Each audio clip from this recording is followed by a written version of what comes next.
Hello student, আমি তোমাদের dahlia ma'am. আশা করি তোমরা ভালো আছো, আমিও ভালো আছি।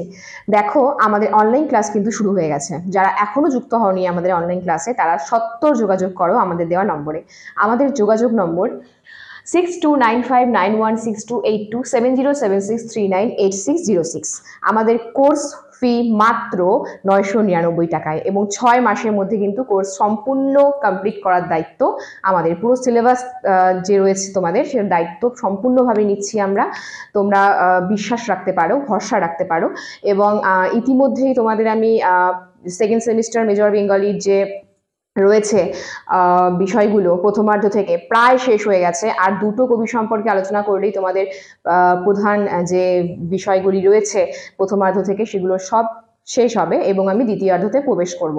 আজ আমি তোমাদের একেবারে প্রথমার্ধের অন্তিম লগ্নে যে উপন্যাস সাহিত্যিক যারা রয়েছে, উপন্যাসের মধ্যে যারা তোমাদের মূল যে কবিরা রয়েছে, তাদেরকে নিয়ে আলোচনা করেছি। এবং আজ আমি তোমাদের সামনে আলোচনা করছি রমেশচন্দ্র দত্ত সম্পর্কে। দেখো, এর আগের দিন এবং তার আগে বিভিন্ন বিষয় নিয়ে তোমাদের সামনে আলোচনা করেছি। সেটা প্রবন্ধ, উপন্যাস, ঠিক আছে, এবং বিভিন্ন ধরনের গদ্য রচনা, পত্র পত্রিকা, এগুলো নিয়ে তোমাদের সামনে আমি ভিডিও দিয়েছি। তোমরা চেষ্টা করবে ভিডিওগুলো দেখে নেওয়ার। যদি কেউ না দেখে থাকো, অবশ্যই ভিডিওগুলো দেখে নেবে। এবং তোমাদের যে কমেন্টগুলো, সেগুলো কিন্তু আমাদেরকে উৎসাহ দেয় আরও ভালো মতো কাজ করার জন্য। তো আমাদের ক্লাসগুলো দেখবে এবং অবশ্যই আমাদের পাশে থাকার চেষ্টা করবে। দেখো, বেশি কথা না বাড়িয়ে আজকের ক্লাসটা শুরু করি। আজকে আমাদের আলোচনার বিষয় হলো রমেশচন্দ্র দত্ত, ঔপন্যাসিক বা কথা সাহিত্যে রমেশচন্দ্র দত্তের অবদান। দেখো, রমেশচন্দ্র দত্ত যে সময় সাহিত্য রচনা করেছিলেন, সেই সময় কিন্তু তিনি যার কাছ থেকে প্রেরণা পেয়েছিলেন, অর্থাৎ যার কথায় তিনি এই উপন্যাস মানে লেখার জন্য তার মনে হলো যে না, আমি উপন্যাস লিখবো, এই প্রেরণাটা যার কাছ থেকে পেয়েছিলেন তিনি হলেন আমাদের সাহিত্য সম্রাট বঙ্কিমচন্দ্র চট্টোপাধ্যায়। তিনি কিন্তু তাকে আদেশ করেছিলেন যে তুমি উপন্যাস রচনা করো, এবং তার আদেশেই কিন্তু রমেশচন্দ্র দত্ত উপন্যাস রচনা করা শুরু করলেন। এই উপন্যাসগুলোর মধ্যে, উপন্যাস তো প্রচুর আছে, কিন্তু তার মধ্যে উল্লেখযোগ্য উপন্যাসগুলো নিয়ে আমাদের আলোচনাটা হয় আর কি।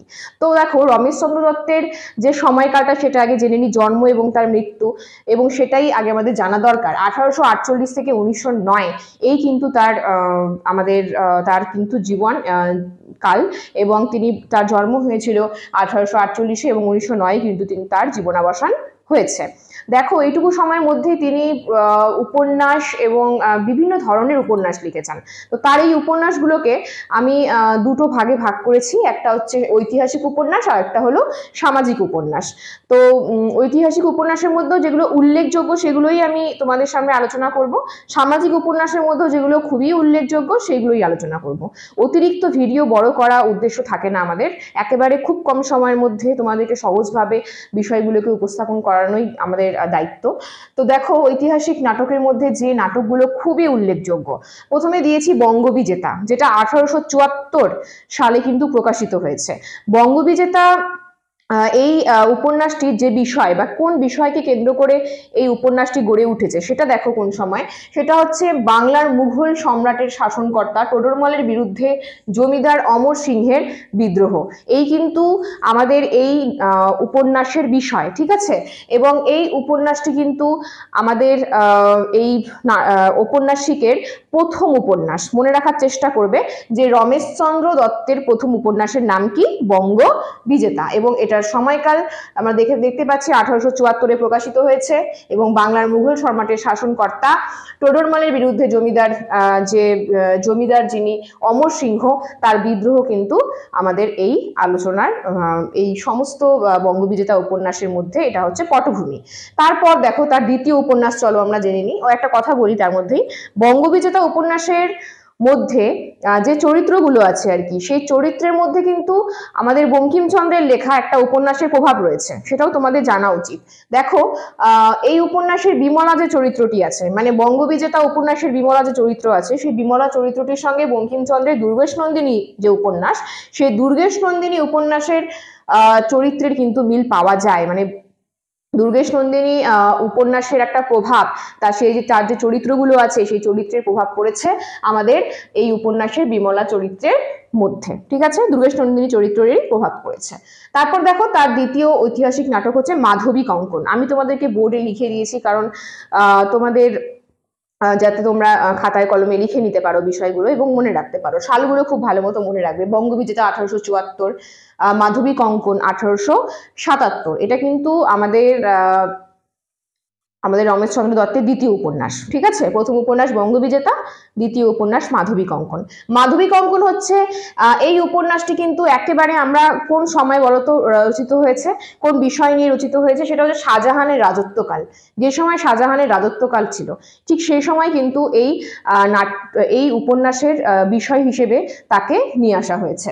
আর এই উপন্যাসে দুটো চরিত্র আছে, সেটা হচ্ছে নরেন্দ্রনাথ এবং হেমলতা।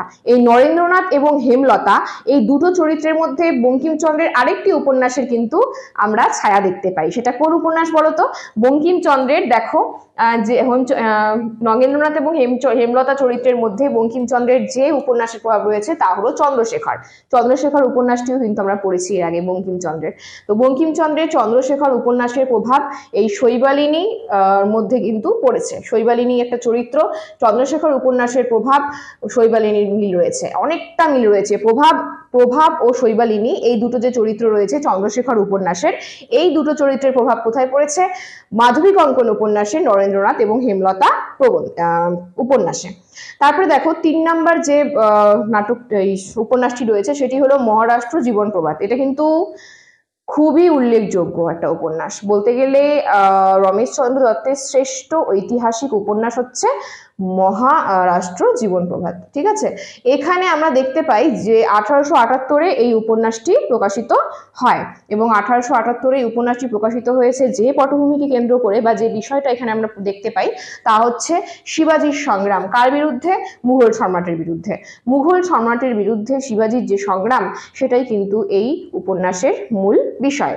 এরপর দেখো আমি যে একেবারে শেষের যেটা রেখেছি আর কি তোমাদের 1879-তে যে উপন্যাসটা রচিত হয়েছে তা হলো রাজপুত জীবন সন্ধ্যা। দেখো বঙ্কিমচন্দ্রের আমরা একটা দেশাত্মবোধক উপন্যাস জানি যে এটা হচ্ছে তোমার একেবারে শেষের দিকের যে উপন্যাস রয়েছে, যেরকম দেখো আনন্দমঠ। ঠিক আছে, আনন্দমঠটা কিন্তু দেশাত্মবোধক উপন্যাস।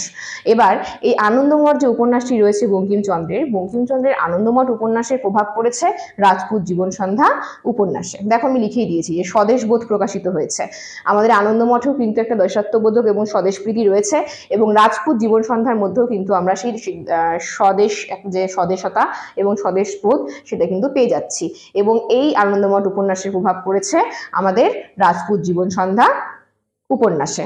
এবার ঐতিহাসিক উপন্যাসগুলো তো আমরা দেখে নিলাম। ঐতিহাসিক উপন্যাসগুলো বঙ্গবিজেতা, মাধবী কঙ্কন, মহারাষ্ট্র জীবন প্রভাত এবং রাজপুত জীবন সন্ধ্যা। এরপর চলো জেনে নিই যে সামাজিক উপন্যাসের মধ্যে কি কি উপন্যাস রয়েছে আমাদের রমেশচন্দ্র দত্তের।